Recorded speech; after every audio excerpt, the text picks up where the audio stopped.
And now, for your listening pleasure, here's Polizzi and Rose, covering the week of media, marketing, and digital content news. This Old Marketing. Take it away, boys. Hello, my friends. This is Robert Rose, and welcome to episode number 307 of This Old Marketing, recorded on Thursday, January 20th, 2022. And with me, as always, my good friend, my colleague, and a guy, you know what, who definitely knows today's Wordle, Mr. Joe Polizzi. Do you know this game? Are you addicted to it? I am not. I've never played it. I see it, the Tetris, pieces in my Facebook feed all day long. It's like, I have not tried it yet. It's a phenomenal story. I saw that they had 3 million users like 10 days ago or something like that. And now it's funny. Yeah. Even my oldest is into it. And I have not done it yet, but I've asked some people who are religious about it, and they're like, that's great because it's one thing, it takes you 5 minutes and you're done. It's not like you get addicted to it for the entire day and spend 2 hours on it. So right. It's basically one game per day. That's it. And congrats to the guy that created it, because I think that the backstory is the guy created it for a friend.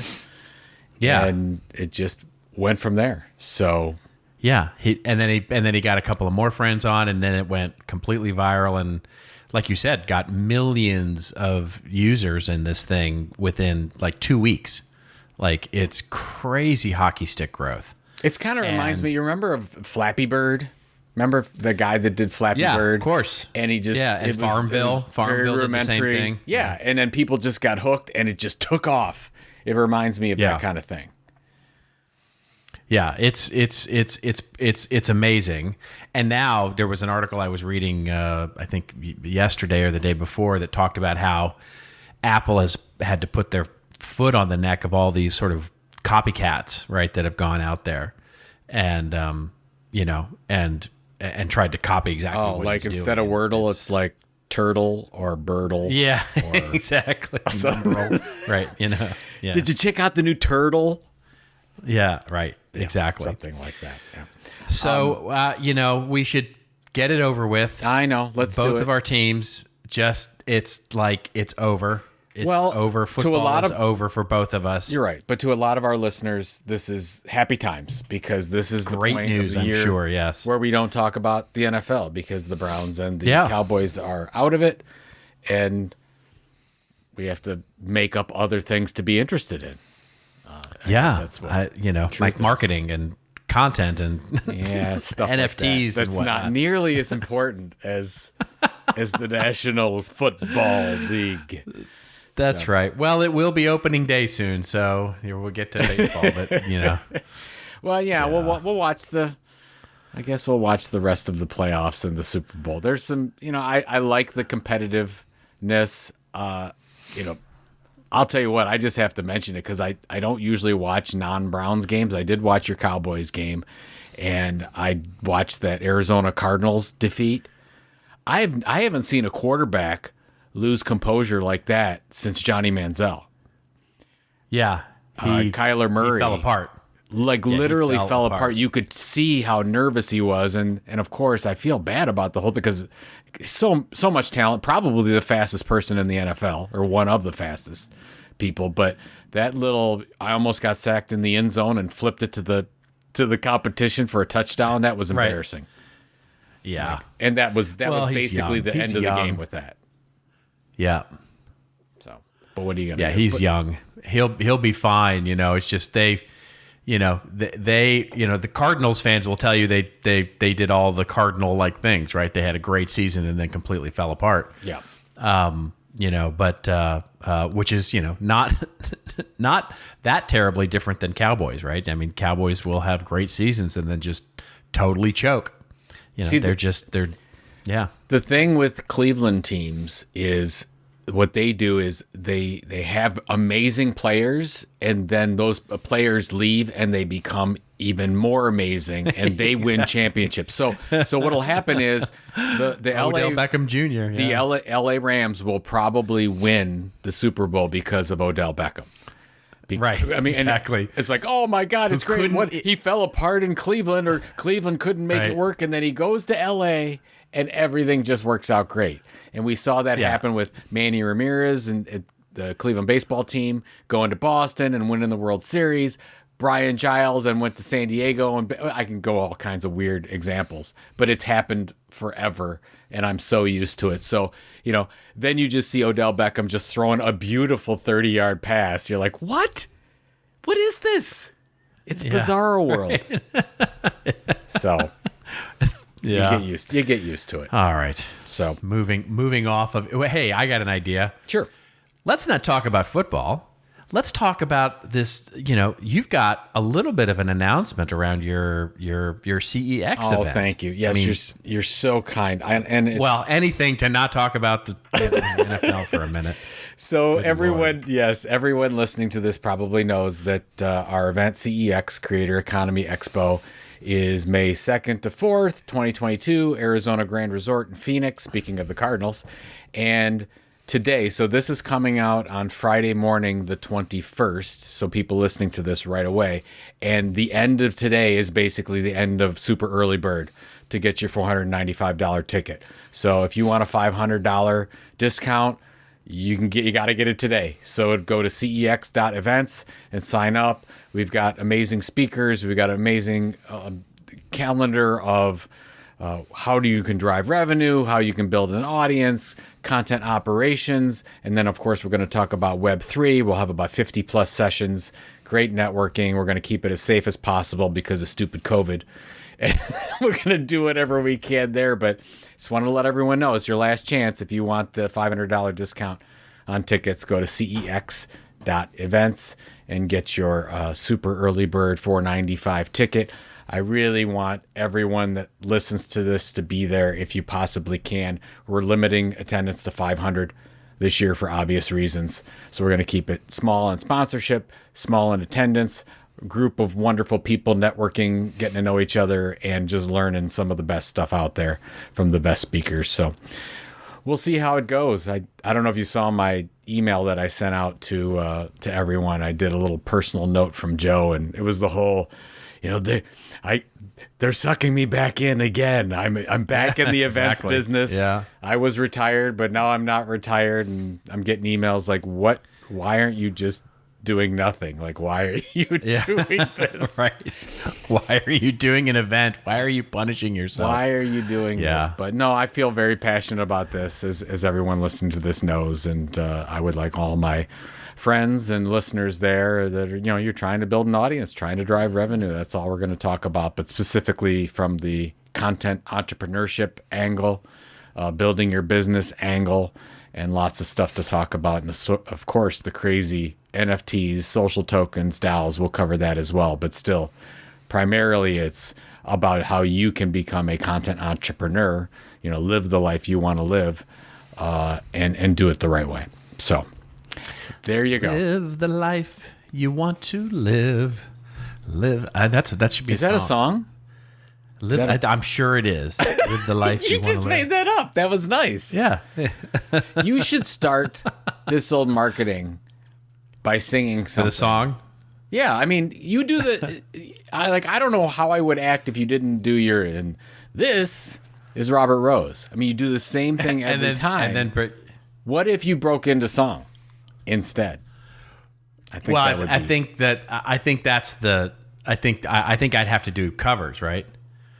Because that one. I mean, so that one would be the Nowadays from Chicago. You know Chicago the musical, right? Yes, sure. Isn't it good? Isn't it grand? Isn't it great? Isn't it swell? Isn't it fun? Yeah. No, I actually thought you were going to do Chicago the band. Saturday in the park. I wish it was the 4th of July. Okay. We probably should stop doing whatever this show is. All right, ladies and gentlemen, and these and thems and theys and those, and we're going to talk about all sorts of fun things today. It's 2022 is opening up with a bang. We're going to talk about some big news, of course, Microsoft acquiring Activision, and we'll talk about a little bit about what that means for our Joe and my 3Ms, the media, the marketing, and the metaverse. We'll talk a little bit about a new bill that's going into legislation that might outlaw a lot of forms of behavioral targeting. We'll also talk about how Google is going to kill YouTube originals and what does that mean for the future of original content plans with the Goog. And Marriott apparently wants TikTokers. They want them to drive content for loyalty programs. So we'll talk about what that seems to mean. I'll also rave a little bit about the new Edelman Trust Barometer. And Joe and I will get into, just as we've been talking about here, a little bit on rants and raves about the arguments on the pros and cons of Web 3.0 and the fights that are going on right now. So, a fully packed this old market. Do you think that people have noticed that you've started to do this little agenda thing before we actually get into it? I don't know. I started listening. Yeah, it is new. And I basically, over the holidays, I've been listening to a lot of podcasts, and the ones that I really like tend to do this. And I was like, we should do that too, so that people know what they're getting themselves into. Well, I'll tell you what, it's none been of those very topics helpful. sound interesting. Yeah, I mean, it's been very helpful for me to know what we're going to talk about. Because I'm like, I didn't know we were going to go there. You usually come at this completely blank. Yes. All right, let's do it. Yeah, I'm ready. Let's dive into this. Yeah. We are going to start with, of course, the biggest news story. And thank you so much to all of you in the audience who, through the hashtag, through email, through, carrier pigeon, all of those who sent us this story. But it was a little hard to miss. This is probably the biggest acquisition deal that's happened in some time. I didn't do the research, but it's a big one. And this is Microsoft, the giant, is acquiring Activision, the giant. And basically, depending on which headline you read, the one we'll include in the show notes comes to us courtesy of the Wall Street Journal, says it's either about the metaverse or becoming the Netflix of gaming or all of those things. But the article opens up by saying Microsoft Corporation's acquisition of Activision Blizzard aims to shake up the game industry by expanding the software giant's library of blockbuster video games and bolstering its efforts to entice consumers to its cloud gaming service.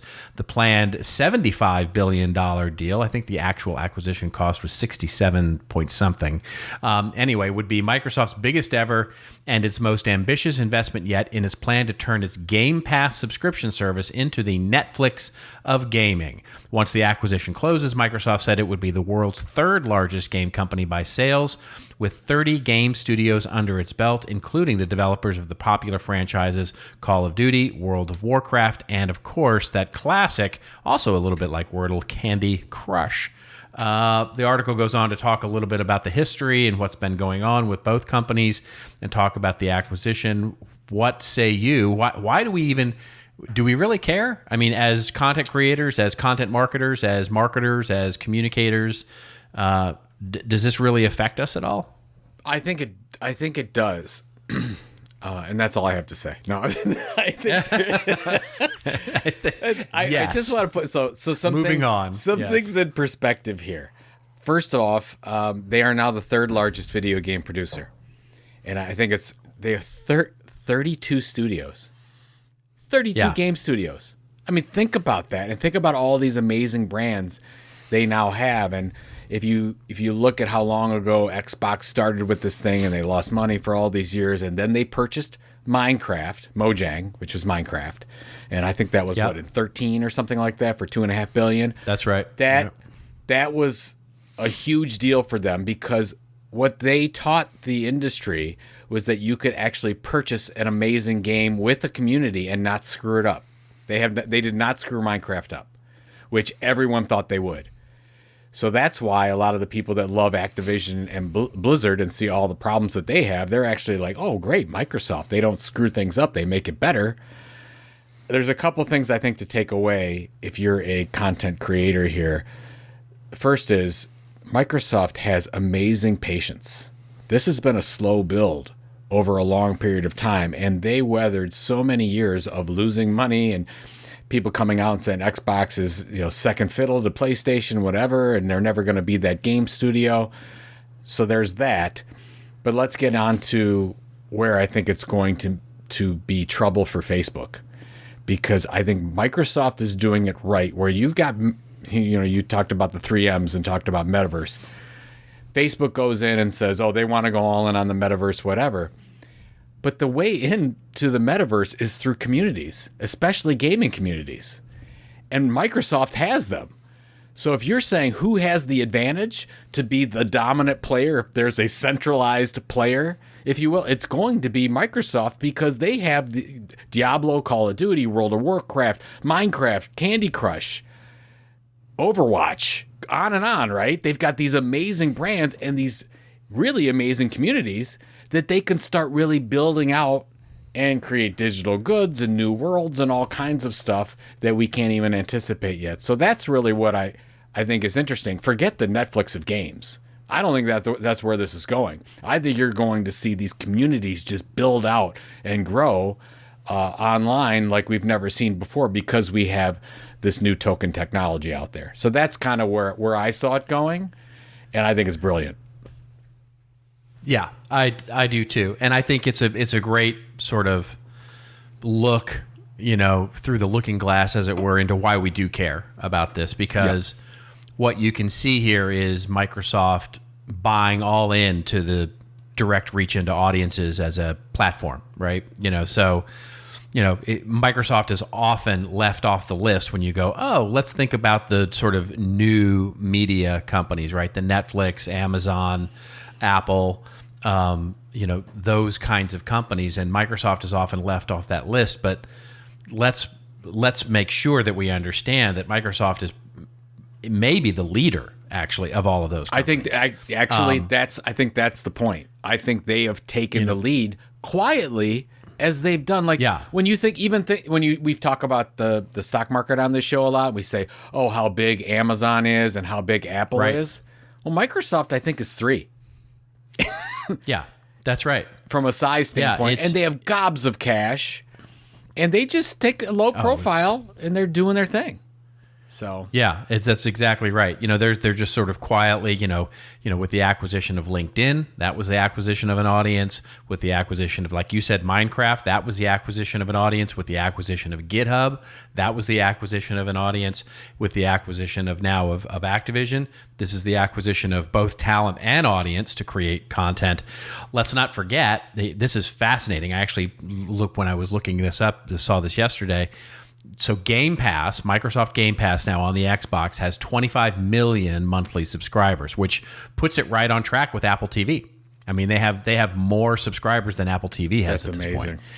So, and they're right on the heels of, I mean, they're far behind HBO Max at this point, but not that far behind, with when you start talking about the acquisition of these titles, and these studios. And I think you're exactly right from a metaverse standpoint. This puts them in the driver's seat, right? I mean, because kind of the only one left is, you got to think that Epic is next. With Fortnite and all of that, and that could be Facebook's sort of play in this.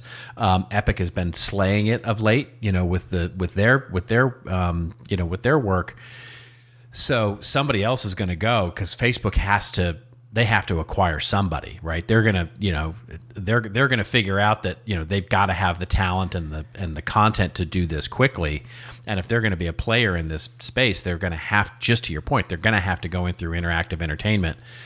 And a gaming company is really the only one that's going to allow them to do that. So if they expect to win in this at all, watch them, because they're going to have to acquire somebody. So this has, I think, everything to do with, if you're looking at this from, our point of view, which of course there's marketers down in the lowly plebeian state, looking up at our overlords, Microsoft and Amazon and Apple and all of that, and saying, hey, what do we do about this? Well, I think it's a yet another feather in our business case cap to say we need to start thinking about our own ecosystem. Like when we're a brand, I got asked the question the other day about brand and how important brand is, for all of us.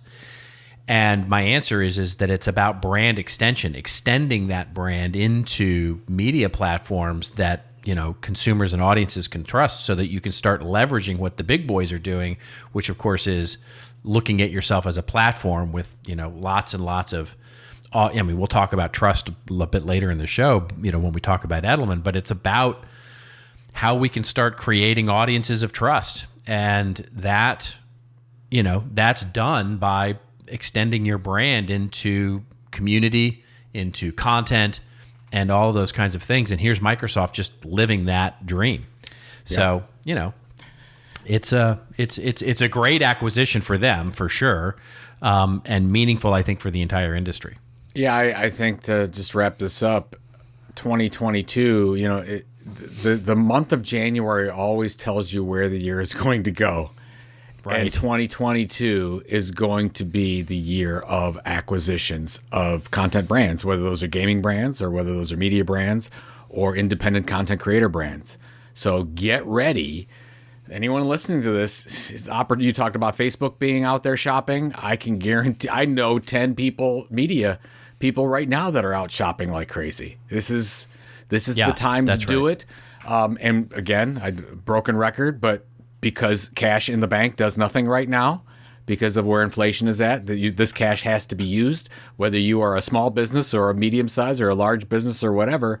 So you're going to see a lot of this put to work. I mean, I don't know how much cash Microsoft, so this was a 68.7 or whatever. I think it's funny. It's almost a $69 million deal or $1 billion deal that they go through with this, but they had that much in cash, and I think they've got another 100 billion or more. They're going to start using this. If you look at, I think the last I saw was Apple had $230 billion in cash sitting around. Facebook is 100 billion. I mean, it's crazy the amount of money these companies have. Get ready for some amazing case studies here for us to talk about. Well, I mean, just to your point, I mean, and we did this on the prediction show, a couple of weeks ago, but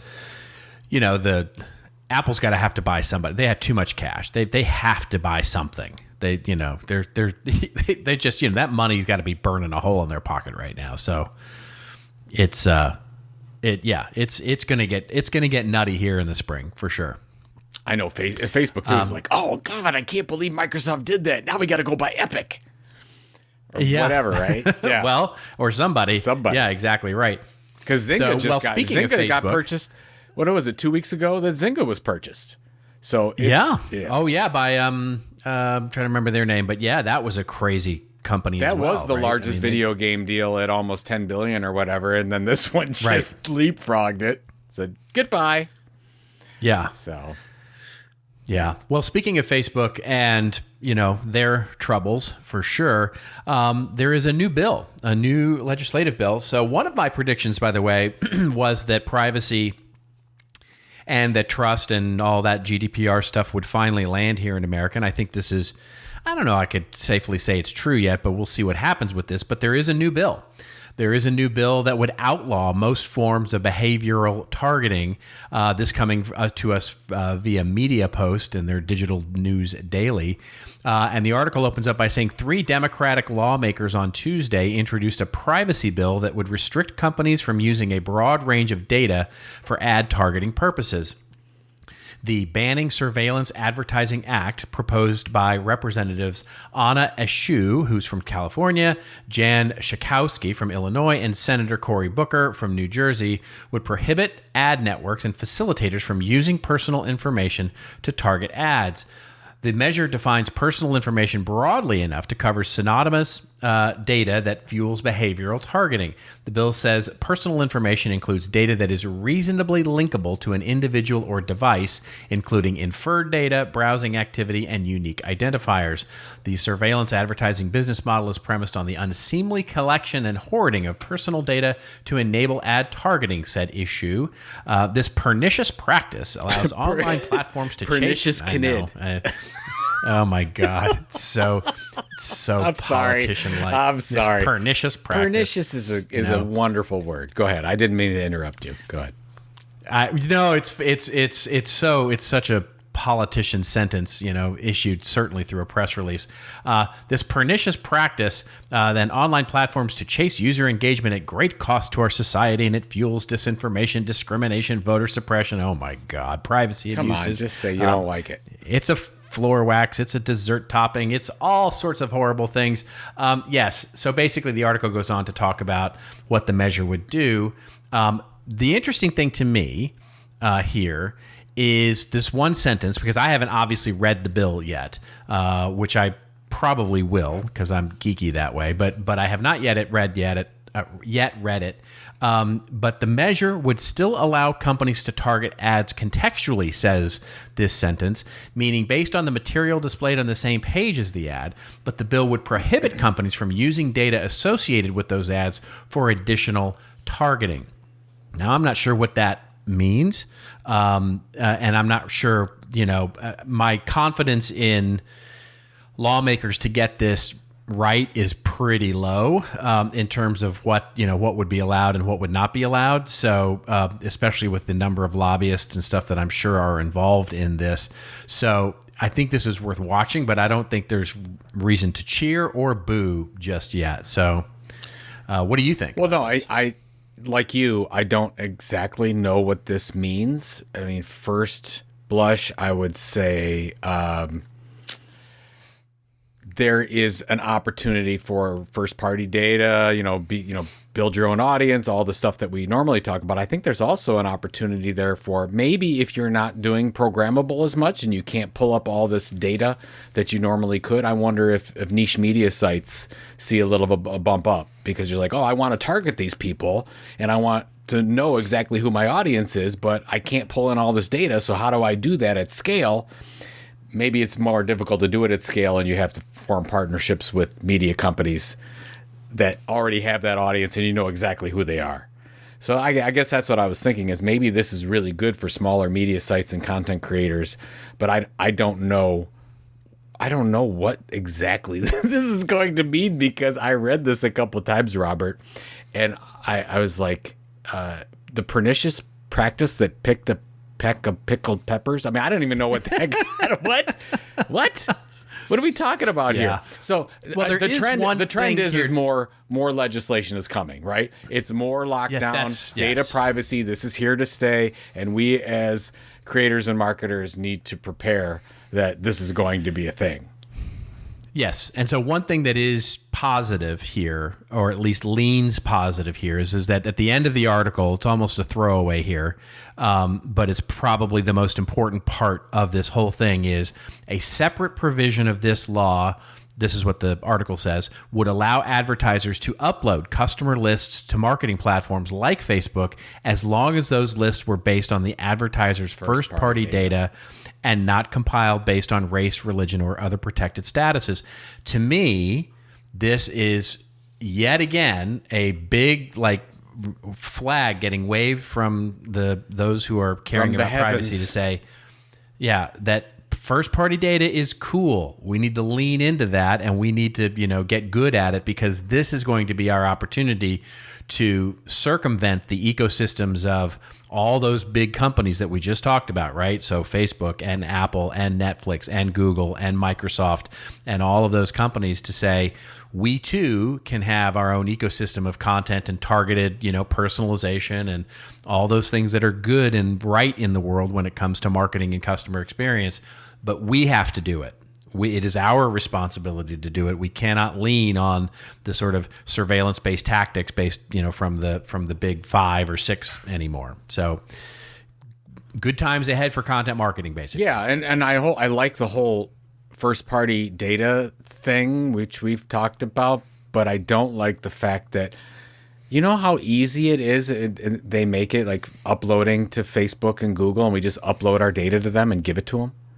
It's just that was kind of cringy, and I know it happens all the time. I know it happens all that. I know. We leverage Facebook and LinkedIn, and we give them our data and say, please take all this and use it and become stronger and become more centralized. And it just is bothersome. It's a great point, but the question is will this legislation prevent them from using it, right? So if I read that correctly, which doesn't say this, the article doesn't say this, nor do I think this is where my confidence in the wording of the legislation will need to be proven out, which is right now what you're saying is exactly true. But if they make it illegal for Facebook to use it, but they make it legal for us to use it, then it's an interesting thing, because when we upload our first-party data to Facebook to do the ad targeting, they can still do the targeting that they value, but they can't then use that data for other purposes. So that would be a really interesting change, because that would mean the data that we are keeping, that first party data, and hopefully we're doing it all up and we're doing it on, trust based, and, don't get me on a rant on the zero party thing, that was just stupid, but the basically the data that is being willingly and trustingly given to us through content marketing programs, and we're using that to target our reach across these platforms, but it remains our proprietary first-party data and does not get into the hands of Google or Facebook. Well, now all of a sudden we have some leverage. Yep. Whether we're getting discounts, whether we're getting, Galloway had a great comment on this. He basically said on one of his podcasts, which I thought was great, he said, look, if you were to literally break up, the power that Google and Facebook have on the ad market, it would be one of the largest tax cuts in business history, because so many of us are trapped into basically whatever the pricing is on Facebook and Google and Instagram and all the places that we place ads. It's like a tax. It's basically a tax that you have to pay, that, if you're in marketing, you have to be on those platforms, whether you like it or not. You just, you can't not do Google advertising. You can't not, comply with getting your message out on any of these social media platforms. Unless you have your own audience, you can't. True, absolutely true. But you're still doing some level of that, right? So you're doing, it's a very, very, very few companies that I know of and that I work with, even those that are, amazing at content marketing and creating their own audience, are still doing some level of. They may do very little of it, but they're doing some Google advertising. They're doing some, I like it for using, for promoting the content. I love that. Right. For promoting subs, ebooks, webinars, those types of things, I think absolutely makes a lot of sense. Which, by the way, is a much more effective way of targeting. Right. It's, there's research starting to show this, that targeting by topic and intent of content consumption rather than by demographic or by, psychographic is a much better way to target your customers and your buyers, than not. It's a really interesting thing. Content is a much better signal of intent than, and content consumption is a much better signal than intent than whether I'm, a male of 55 years old and live in Southern California and yada, yada, yada, all that personal identification. Yeah. Before we go to the next news, just a little personal situation about first-party data. I set up a calendar meeting with somebody, and they were using a calendar tool. And I saw this. I thought you posted this. And I got added to their email newsletter list automatically. It's happened to me no so permission, often. No checkbox. Yep. And by the way, that is not first party data, folks. That's like taking somebody's business card that you found on the floor somewhere and adding it to your list. So it just was very frustrating to me to see that, and it tells me something immediately about the company that does that. Oh, for sure. It happens to me all the time where I'm a guest on a podcast, or I'm a guest, I do a guest post or something, they ask for my, at a roundup post or whatever, and they ask for my email and my little one paragraph thing of what I want to say, opinion on something. And then all of a sudden I'm getting spam emails from them. I know this happened about 6 months ago. There was one person that I got into just an email conversation with, and I was added to the list. And then somebody else asked me about that person. And I said, I don't know the person personally, but this is what happened to me. So that's all I know about that person. That's all I need to know. The person doesn't care about it got that person. It doesn't care about me. Doesn't care about my needs. Doesn't care about following spam regulations. Nothing. I'm just going to add you because I want to build my list. And I don't care what you think. So it's yeah. Anyways. It's definitely not a good. I mean, it's almost as bad as, and it's happening on LinkedIn a lot too, right? The whole. Just don't get me started on the whole. Well, neither I get these so much of it right. You get these questions all the time because I was like, I want to add my entire customer list to my email newsletter. And I'm like, no, you really can't do that. Like, you have a customer relationship, you can communicate with those customers absolutely on any customer issues, whatever. But if you create a permission-based email newsletter, you can't just dump a database in there. That's right. But people don't know. But a lot of people still don't know that, obviously, or they don't care. Well, here's the funny thing is I'm living this right now, right? So at Content Advisory, I have probably, I don't know, 2,000 people subscribe to the Content Advisory email newsletter. And I turned it off. I stopped sending it. And I let everybody know. I sent a note saying that I was turning it off for a while because I just didn't think it was that valuable. I didn't think it was that valuable, right? And so I was like, unless you tell me otherwise, I'm going to retool it and reboot it and send it to you when I think it's good. And nobody complained, so I think everybody agreed. So I'm still working that out, right? Well, it would be easy for me to go, hey, I'll just launch a new newsletter about a completely different topic and add all these 2,000 people to it and start sending it to them because they did opt in and they opted into, my stuff. So but no, they opted into a very specific topic. They opted into a very specific thing. And so if I'm going to use that in the future, I've got to, that's my responsibility, right? To figure that out, is to figure out how it's good and relaunch it and then say basically, hey, I'm back. Please unsubscribe if this isn't for you anymore, or if you're just tired of waiting for anything, and et cetera, et cetera. But that's the real thing there, right? So, I mean, we talk about this all the time where we say, basically if you turned off your content, who would miss it, right? And if you're not getting any, if you turn it off and nobody emails you and says, I miss it, then you're on the wrong track. Exactly. That's a good litmus test to use. So, yep. There you go. Okay. All right. Moving on. Yeah. Well, speaking of original content here, we are going to talk a little bit about Google, Alphabet, YouTube, whatever you want to call them these days. This article coming to us courtesy of Ars Technica, a site that I haven't really spent a lot of time on of late and kind of forgot about. I forgot about too. Nice it's always been a pretty good site. Yeah. It's a really good site, yeah. Anyway, the headline here is Google kills YouTube or Originals, its original video content group. So please, nobody spend any time on the headline there because using Originals twice. Anyway, I get off on a rant. Google kills YouTube Originals, its original video content group. Basically, Google kills content, its content. That's the headline. Anyway. So the article opens up by saying, Variety reports that Google's original video content group, YouTube Originals, is dead. The YouTube division was founded 6 years ago, and we've talked about it many times on this show, to make exclusive original content for the pay-per-month YouTube Premium service.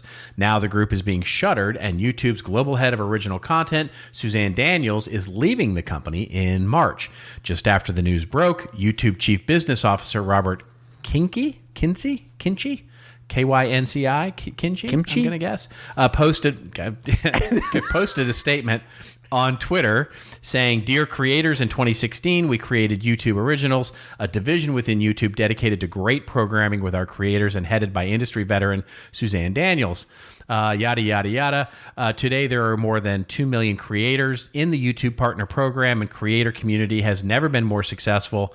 We've paid more than $30 billion to creators, artists, and media companies over the last 3 years. However, with rapid growth comes new opportunities, and now our investments can make a greater impact on even more creators when applied toward other initiatives like our Creator Shorts Fund, Black Voices Fund, and live shopping programming, to name a few. Separately, Suzanne has decided to leave YouTube on her last day will be March 1st. Because there's it's just so... Because it's no division. Yes. I'll bet you Suzanne didn't love that sentence. I'll bet you Suzanne is going, yeah, really? You just had to throw me into the bus there? Anyway. Tell me about it, Yeah. Anyway, so they're. What do you think about this? I definitely have a take on this, but want to get yours. I'm not on the inside of this. I know a lot of YouTubers are, but it appears that they're focusing on creator partnerships because they focus on giving away that $30 billion in share instead of completely underwriting, which I guess would make sense. But my takeaway from this is the second last paragraph of this story where it says, we've seen this story about 1 million times from Google. After a new initiative does not achieve immediate incredible success, the company starts scaling back its plans after about 2 years. They did the same thing with Google Plus, if you remember. It wasn't the hottest thing ever, so they pulled back. I would go back to the beginning of our conversation and talk about Microsoft. These are long-term initiatives. I don't know if they spent enough time, because it seems like every year they show it's YouTube Originals, it's YouTube Red, it's YouTube Premium. What is it? What is it going to be? I don't think they know exactly what they wanted this to be, and they just said, okay, well, we're having enough success with our just creator stuff, so we'll just go back to that and forget this. Don't you think it's more like a short-term focus from Google? Just impatience? I think it's a talent problem, and I think it's an over. So Google has a history, in addition to the time thing, which I agree with that you just said. Google also has a history of making assumptions that they are the smartest person in the room, and what they didn't realize here was how difficult it is to actually make the transition into original content production, right? So what you see, this gets right to our Microsoft, talk, which is where do you get the talent, right? Where do you get the talent to actually create great content? And what most of the successful ones have discovered is that going out and acquiring a movie or a production studio, going out and acquiring a gaming studio, going out and getting this talent is the key number one factor here, because making great content consistently is hard. Yep. And so when they launched this and they said, oh, we can just mine our own stuff and get PewDiePie and get, all these kind of YouTube stars and create original shows around that. And the audience went, meh, I don't care, right? We've talked about many times how on this show about how YouTube or other platform, content stars, and this is a great lesson for content creators, they don't necessarily translate to other platforms, right? Casey Neistat is amazing online and did not translate to CNN. He just didn't translate to that medium. Many of these people that they sort of brought in here to create, their original content programming just never got off the ground because they just didn't resonate either in long form or whatever they were trying to do so they didn't put the talent into the programming. Therefore, they never built the audience. Therefore, it never succeeded. And whether they gave it enough time or not is a different story. But it's also work for hire too. It's a different. Let's take PewDiePie for example. PewDiePie, when he does his YouTube videos, he's building his audience, he's building his brand, he's writing his books. It's all for him. It's his business. When YouTube Red Originals, whatever it is, hires PewDiePie to then create it's YouTube's. It's content marketing services then. And I think your heart has to be in that kind of work. It's very difficult, and I can speak firsthand about this. A content creator that creates something for their own community and themselves versus for a sponsor, it's very difficult to make that transition. Sometimes you don't get the great work because of it. That's right. Look at their success. They had one huge success, which of course was the Cobra Kai series, which is. Have you watched season 4 yet? I haven't watched Cobra Kai? I haven't watched 5 minutes of it. Anything. Oh, if you're a Karate Kid fan. I am a Karate Kid fan, but it's a fabulous series. I don't like episodic series except for Ted Lasso. It's got to be an hour and 45-minute movie, and then I'll watch it. Sorry. It was good. It's really fun. It's really fun. But they put that up for a while, couldn't find an audience with it, couldn't really get it done, couldn't market it well, I guess. And then ultimately Netflix took it over and made it a huge hit. So that's the key for me, it's the talent. So to me, what this tells me is, so they're trying to do what Google does, which is, of course, copy others, right? So, you've got YouTube Shorts, which is TikTok, and then the gaming, which is Twitch, and then you've got Stories, which is meant to be Snapchat, and et cetera, et cetera. So, to me, they buy something. They in order to compete in this long form original content, to supplement their service so that you pay the subscription dollars, they've got to go buy something. So I think they buy something at some point. Yeah, at some point, yeah, I think they do. I think they'll buy something. I think they'll try again, and they'll go acquire something. Just to our earlier point about this being the year of acquisitions, I think they're gonna buy something to and it's not something big. I think they'll buy something small so that they can actually supplement what they're doing and justify the subscription price to people, and look to see if and basically make the ostensibly make the same mistake again, but hopefully this time with talent that they can actually start. Basically, it's wiping the whiteboard clean. Yeah, you're probably right. I would just say it's very difficult. I mean, first of all, this business is really, really tough in the first place, but it's very difficult when your mission continues to change every 6-9 months. Oh, we're going to be YouTube Plus, and then we're going to be a younger, hipper Netflix. Oh, we're going what? What are we? What are we? What is this thing? Right. That's a critical piece. So that's where I saw this at. It's like it's exactly what happened, and I guess I'm just having flashbacks to Google Plus. Google Plus never knew what it wanted to be, and then they gave up on it, and they said we're done. And a lot of corporations were really upset because they had 1 million plus followers on those things, and done. Okay. Yeah. Rented land. Yeah. What are you going to do? Okay.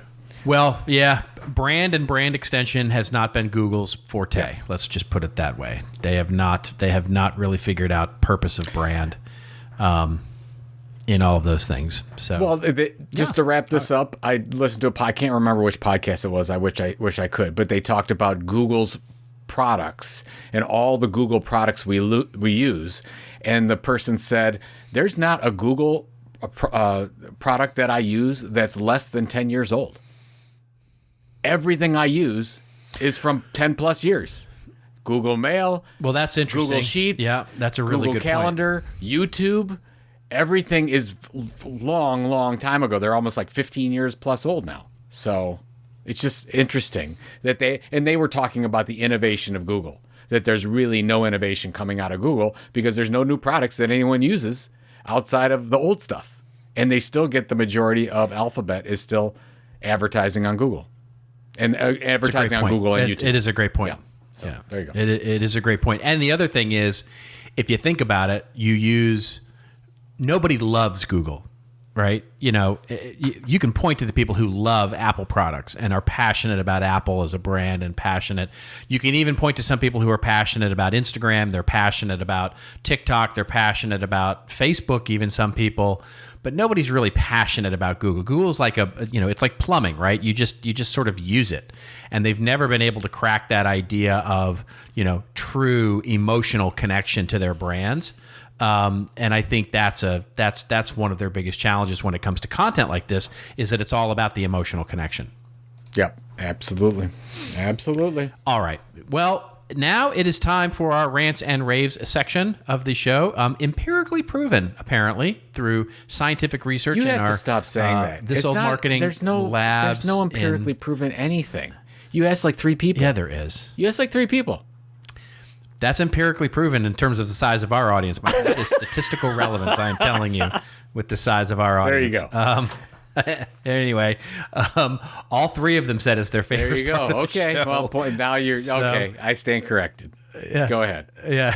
Anyway, it's where Joe and I go off on a little bit of a rant or a little bit of a rave that makes us feel like, I was going to bring an NFL reference back to this, but maybe I'll just makes us feel like we're playing Wordle or not playing Wordle. Anyway. NFL. Yeah. Big sigh. I know. Big sigh. Yeah. Okay.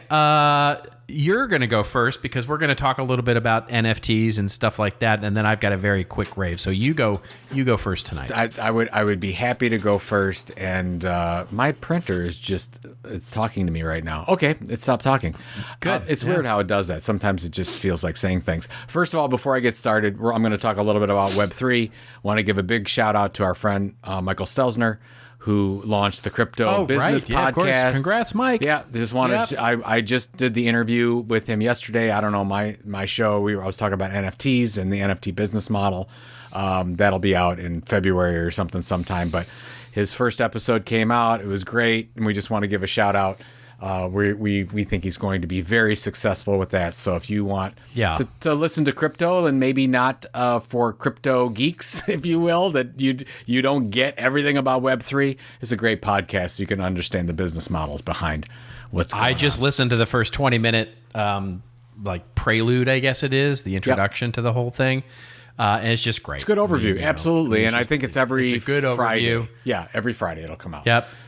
And he tells his story about how he got into this whole mess, which mirrors in many ways our, you and me, how we got into this whole stuff as well. So you start going down the rabbit hole. Fun. That's right. So everyone, you can listen to This Old Marketing first on Fridays. Yeah, of course. And then you can download Mr. Stelzner's Crypto wonderful business, new podcast. Okay, so a couple things I wanted to talk about. First, I'm going to put this in the show notes, but this is on a publication called Online Offline by Holyn. Holyn, H-O-L-Y-N. I don't know. It's something that I found on the Cryptoverse, Twitter sphere, whatever the case is. There's a really good chart in here it's called WebX Social, the Symbiotic Landscape. And I really like this because it has Web 1 in a circle overlaying a bigger Web 2 circle and a Web 3 circle.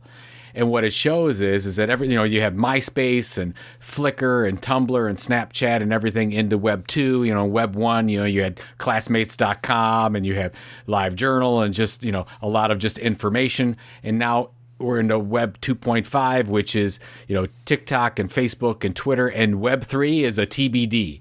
And you kind of see the evolution that we're not into Web 3 yet. We're sort of in getting there.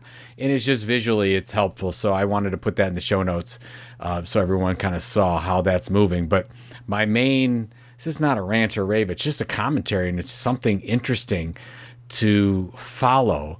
I don't know. I mean, everyone listening to this knows we're big fans of Professor Scott Galloway and the Prof G podcast. So on January 14th, Scott's newsletter called No Mercy, No Malice, which I've been subscribed to for a long time, came out and really did a rant against Web3. I'll put it in the show notes, but you can go and go through it, and basically was saying Web3 is not all that. It's owned by, most of the accounts are owned by 9% of people out there. 95% of Bitcoin is owned by 2% of the accounts. So it talks about how it's not really decentralized and all that's bad. And then you have the counterpoint to that, and I thought was really interesting because what Scott Galloway did in his overview, he called out some Web3 people. And that here's Packy McCormick, who's pretty influential in the Web3 space, has a really good email newsletter as well called Not Boring, goes the Web3 debate. Now, Packy McCormick, he is a professional debate master. He has been a debate person, and he goes through why, how you make an argument and where you go, where you don't go. And he basically tears Scott apart because he says the argument is not Web3 is perfect or Web3 has to be completely decentralized. He said the argument is Web3 good? Is Web3 better? Does Web3 give us a choice? And the answer to that is yes. It's absolutely better. Is it perfect? No. Are there scams out there? Absolutely not. But you're arguing the wrong thing. And he goes through the whole thing step by step about a little bit better is good. And here's why a little bit better, because we're giving creators and we're giving audience a choice that, more centralized is not a good thing. More decentralized is usually better. And that's what he talks about. So I'm going to put both of these in the show notes. I don't know, Robert, if you read these, but it's really interesting to get the back and forth. You really see the two camps. And that's where I'm at, because I was actually on Mike's Stelzner's podcast yesterday, we were talking about it, and I'm like, Web3 is not perfect. NFTs tokens may not be for you, but what it gives is it gives an option to creators, and it gives an opportunity for an audience to have ownership and co-create something that was never there before, and that's what the token does. And so it's not going to be perfect, nor should it be perfect, nor should we have a society that's completely decentralized. We want centralized things, but a choice is better. This Web3 choice is a good thing. So that's my take. Yeah, I think, so yes, I have read them. I've read them, in fact, several times, each of them several times, including also the one that there's a few that are other articles that are referenced, including the one by the CEO of Signal, which I thought was also a good, an interesting discussion on the fallacies and or challenges, probably a better word, of Web3. And I think overall, the argument that I buy the most is when, and I'm forgetting his name. You just Packy said McCormick. I just forgot his name. Yeah. When he said, basically, it would be much better to have a discussion than a debate about this, right? And so we're not at the stage at this point with Web3 to have anybody make any judgment on whether or not it's going to be good or bad. We don't know, and this is classic McLuhan, Marshall McLuhan, territory here, which is as he said, looking through our old stereos, which he meant our old eyes on any new medium as it comes into play. The quote that is often used is you can't, you basically look at it through your old eyes, so you apply old paradigms to the new medium, and thus you have difficulty seeing what the potential is. And that, so the immediate sort of gut reaction to that is to say, oh yeah, I'll just I'll look fresh eyes. Like I'll freshen up my eyes and I'll be able to look at it with a clear, perspective to say I can make a judgment on this thing about prospecting the future. And what McLuhan was actually saying is, no. It's not that you need to put away your old perceptions. You can't put away your old perception. You can't know. No one can know right now. That's the whole point of paying attention to this, is because neither side of this quote unquote debate can know. In other words, nobody knows at this point whether it's ultimately going to flame out and become just like the internet in 1996, 1995, when people were saying, hey, this thing is going to, flame out and be catastrophic. And, others were saying, oh, it's going to be awful for the culture and it's going to be horrible. All of those things were true, and none of those things were true, right? And you just simply can't know. So the line that I loved is where he said the productive way to do this is through a discussion, not through a debate, not sort of just figuring out who's wrong and who's right, is basically to say, yes, let's talk about the centralization of decentralization, right? Let's talk about that. Basically, OpenSea is ostensibly just a web hosting platform right now. It's because it really is. It's all OpenSea is. You're just hosting your little mini website that you call NFTs right now. If OpenSea goes away, all that stuff in your wallet goes away. No. However, OpenSea is just an aggregator. None of that goes away. Oh yes. No.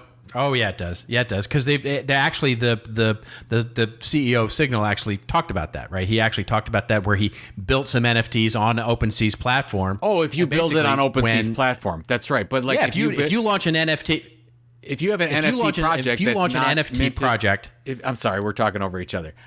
If you have an NFT project, like our project with CEX Never-Ending Tickets, and OpenSea goes away, it doesn't matter.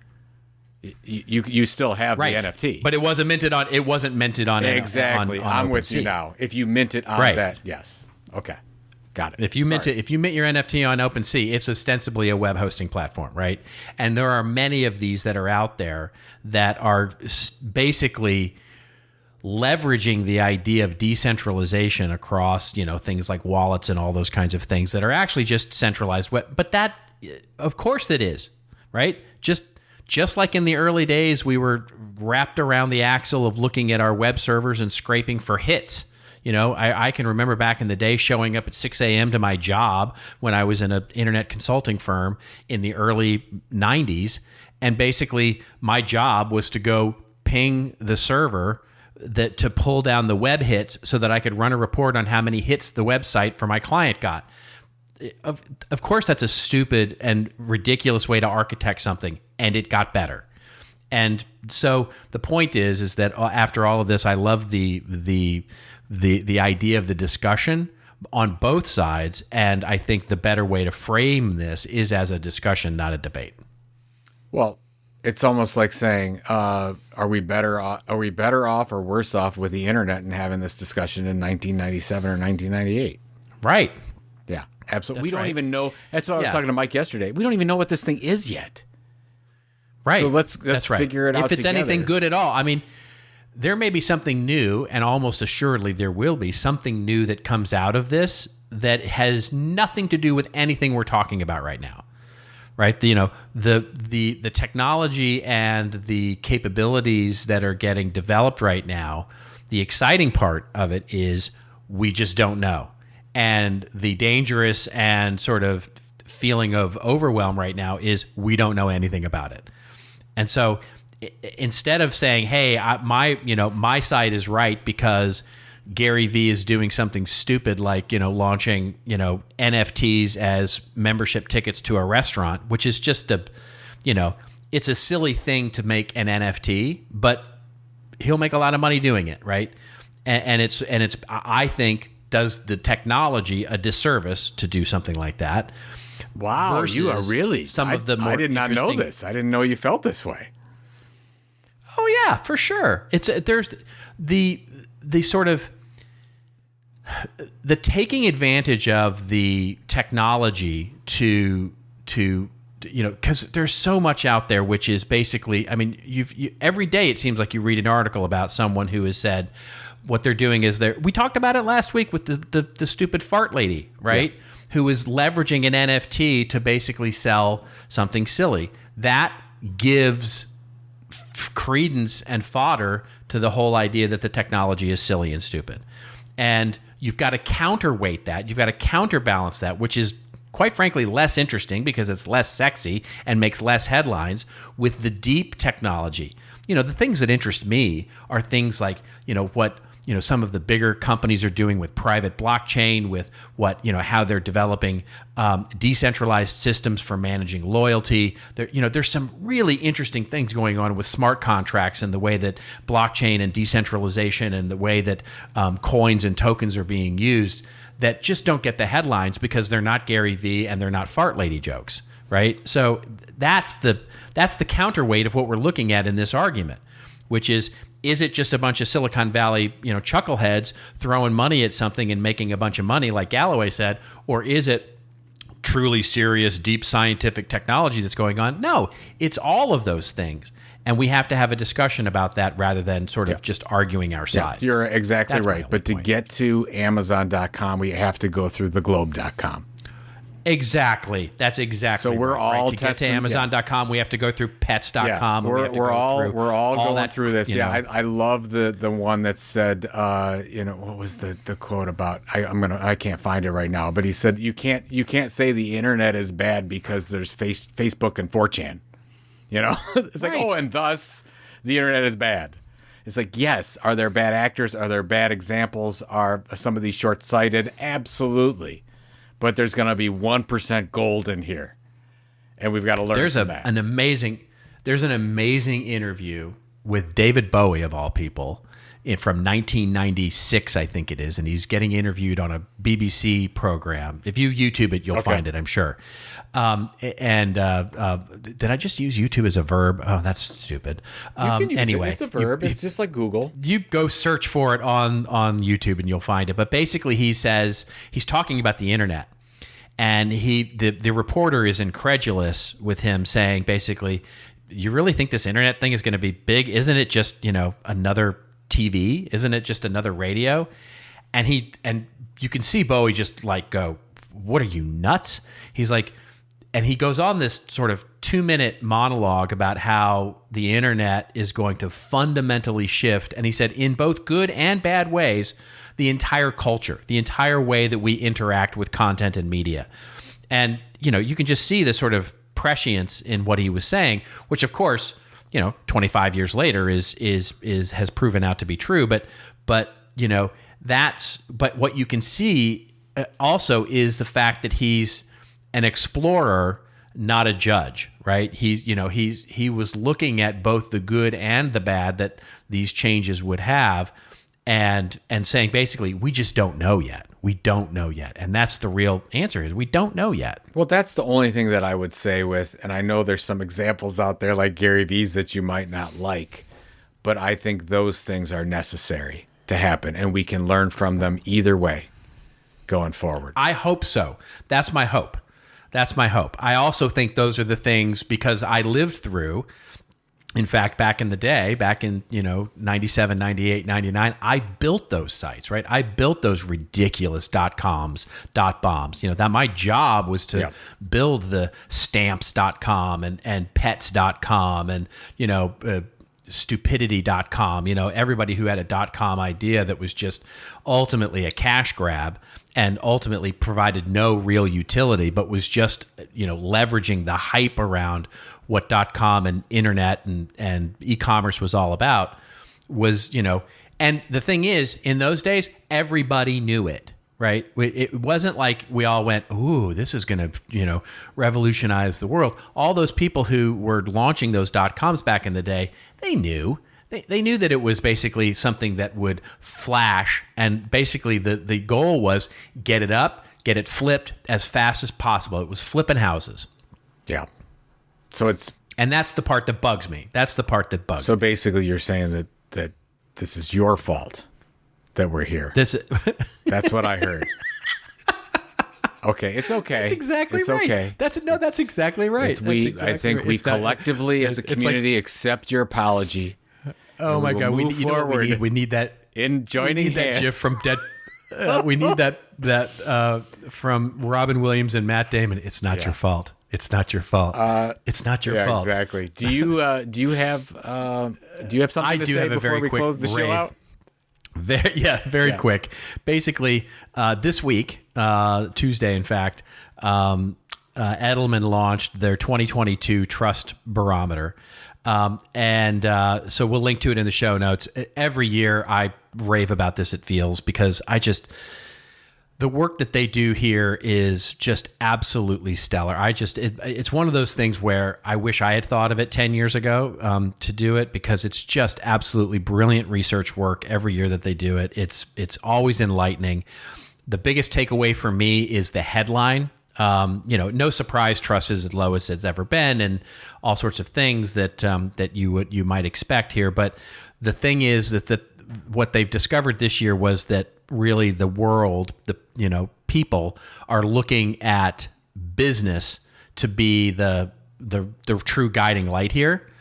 And I've talked about this before. I talked about it last year, how I thought, right now, content, purpose-driven content, and content that creates trust with audiences, there's never been a bigger opportunity. There's also, I can argue, never been a higher responsibility for businesses to do this.